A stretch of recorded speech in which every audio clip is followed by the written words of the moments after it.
Silver Fourchette, en partenariat avec Eau de Radio, la CARSAT Aquitaine vous propose 8 chroniques et une émission radio sur l'alimentation des seniors aidants intitulée « Du bonheur dans l'assiette ». Silver Fourchette vous invite à prendre part à une aventure qui allie alimentation, plaisir et santé, le mercredi à partir de 12h30. Retrouvez les podcasts sur eau-de-radio.fr et toutes les informations sur silverfourchette.org. À bientôt pour du bonheur dans l'assiette avec Silver Fourchette. Et bonjour et bienvenue si vous nous rejoignez sur l'antenne d'Eau de Radio, la radio des Hauts-de-Garonne. On rappelle que vous pouvez nous suivre par la bande FM en Gironde, le 91.3 FM bien sûr, le DA+, l'acronyme anglais qui signifie qu'en métropole bordelaise on peut nous suivre également là par le DAB+, donc la radio numérique terrestre, si on devait franciser le terme, et bien sûr par notre site eau-de-radio.fr. Alors aujourd'hui nous nous retrouvons pour la 8e chronique intitulée Du bonheur dans l'assiette, dans le cadre de ce projet mis en œuvre par Silver Fourchette avec le soutien de la CARSAT Aquitaine. Ces chroniques qui sont disponibles sur le site de Silver Fourchette, silverfourchette.org, et sur celui d'Eau de Radio, donc eau-de-radio.fr. Et aujourd'hui, dans Du bonheur dans l'assiette, nous allons nous intéresser au petit budget et à l'alimentation saine. Et autour de ce plateau, pour en parler, nous avons le plaisir d'accueillir Laurence Massip, pharmacienne et micronutritionniste à Senon. Bonjour, bienvenue Laurence. Merci, bonjour Joël. Et Diane Biaou, bonjour également, bienvenue. Bonjour Joël. Alors Diane, vous êtes chef de projet Nouvelle-Aquitaine et Occitanie pour Silver Fourchette. Alors Laurence, quels conseils vous pourriez donner à nos auditeurs qui ont un petit budget ? Oui, alors j'aurais plusieurs conseils à donner. Alors tout d'abord, avant d'aller faire ses courses. Donc c'est d'abord bien concevoir sa liste de courses en fonction déjà de toutes les bases de nutrition santé que nous avons vues lors de la première chronique. Alors je vous encourage à la réécouter. Donc c'est bien sûr diminuer sa consommation de produits industriels. Ces produits industriels ultra transformés sont bien souvent assez onéreux. Parler par exemple des produits laitiers qui sont enrichis en sucre. En général, quand vous achetez ces yaourts-là, enfin ces yaourts sucrés, bien sûr la facture va augmenter par rapport à des yaourts qui sont bruts ou dans lesquels vous allez rajouter vous-même un petit peu de miel ou des fruits. Donc faites attention à cela.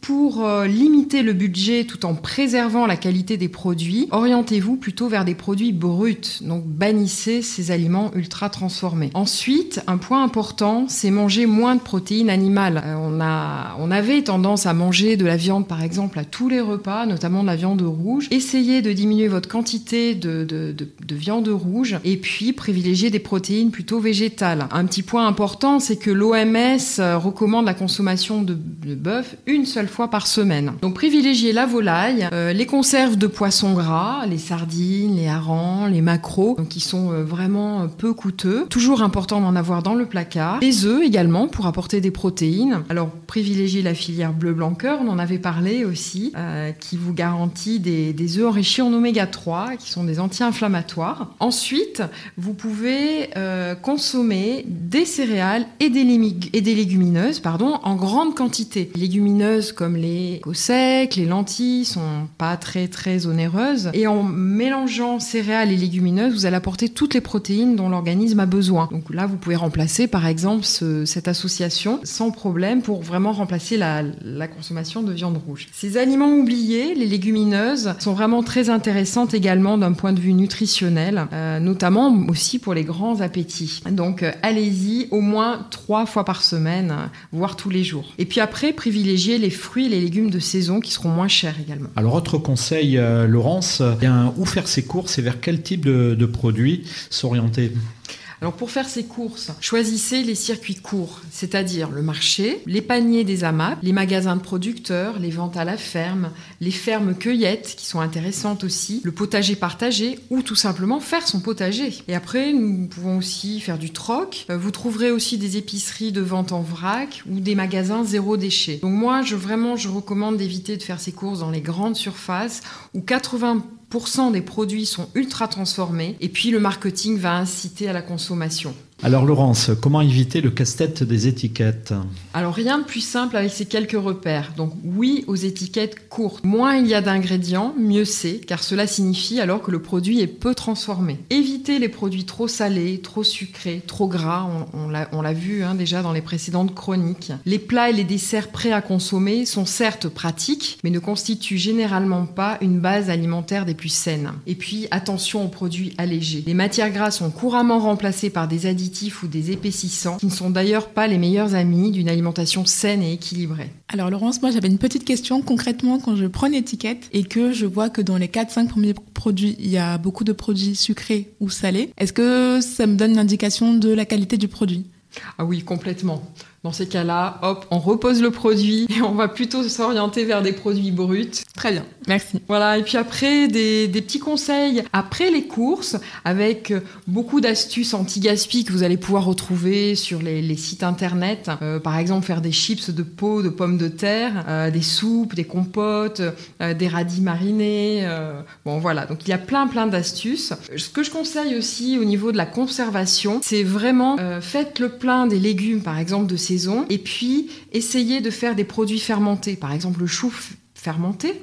Vous préparez vos conserves avec des légumes que l'on aime. L'avantage, c'est qu'ils sont plus digestes que les légumes crus. Et puis, ils vont apporter des probiotiques et beaucoup plus de micronutriments. Et vous allez pouvoir les consommer tout au long de l'année. Merci Laurence pour toutes ces belles informations. Alors Diane, aujourd'hui dans la chronique, nous allons avoir quelqu'un qui va intervenir par téléphone, Andes. Voilà, vous pouvez nous en dire quelques mots ? Oui, alors Andes, c'est un réseau d'épiceries solidaires qui fait partie du groupe SOS, dont fait partie Silver Fourchette. Et je trouvais intéressant aujourd'hui de les inviter sur cette chronique, car le modèle qu'ils proposent en fait peut aider beaucoup de gens. Donc voilà. Voilà, donc Diane, nous avons une intervenante, Christine, je crois. Je vous laisse vous présenter puis changer avec Christine. Bonjour Christine. Bonjour Diane, bonjour tout le monde. Merci d'être avec nous aujourd'hui. Donc je voulais vous inviter pour que vous puissiez présenter un petit peu le dispositif Andes et la manière dont ça peut aider nos auditeurs au quotidien. Très bien. Donc Andes, c'est un réseau de l'aide alimentaire qui fait partie des têtes de réseau. Vous connaissez sûrement les Restos du Cœur, le Secours populaire, mais il existe également au niveau de l'aide alimentaire un dispositif que l'on appelle les épiceries solidaires. Et Andes, on a un réseau qui regroupe aujourd'hui plus de 500 épiceries solidaires. On est là pour accompagner les épiceries et les aider, les soutenir pour dans leurs approvisionnements et dans leur fonctionnement. Alors, je vais expliquer un petit peu ce qu'est une épicerie solidaire, parce que je ne sais pas si vous connaissez ce dispositif. Une épicerie solidaire dans le domaine de l'aide alimentaire, c'est comme un petit commerce traditionnel avec des rayons. On trouve des produits de toutes les catégories nutritionnelles. Et la différence, c'est que les gens vont acheter ces produits à hauteur, on va dire, entre 10 et 30% par rapport au prix du commerce. C'est-à-dire que une boîte, un paquet de farine ou un paquet de pâtes que vous allez acheter à 1 € dans un commerce traditionnel, dans une épicerie solidaire, entre autres celle du réseau Andes, vous allez trouver ce paquet entre 10 centimes et 30 centimes. Alors, pour y avoir droit, il faut quand même préciser, on ne peut pas forcément y aller de soi-même. Il faut quand même être orienté, aller voir un travailleur social, être accompagné. Mais n'hésitez pas, si vous en avez autour de vous, aller à leur rencontre. Ils vous expliqueront les démarches pour accéder à ces épiceries. Il peut y avoir également, je précise, dans les épiceries solidaires, il peut y avoir des épiceries qui accueillent aussi des publics, différents types de publics, ce qu'on appelle mixtes, c'est-à-dire avec différents revenus. Et celles-ci vont faire des taux de participation, donc des prix différents en fonction de vos moyens. Voilà. Pour expliquer, je ne sais pas s'il y a besoin de plus de précision, mais on trouve autant des fruits et légumes que des produits d'hygiène, d'entretien, que des boîtes de conserve, que des plats cuisinés. C'est important à le préciser.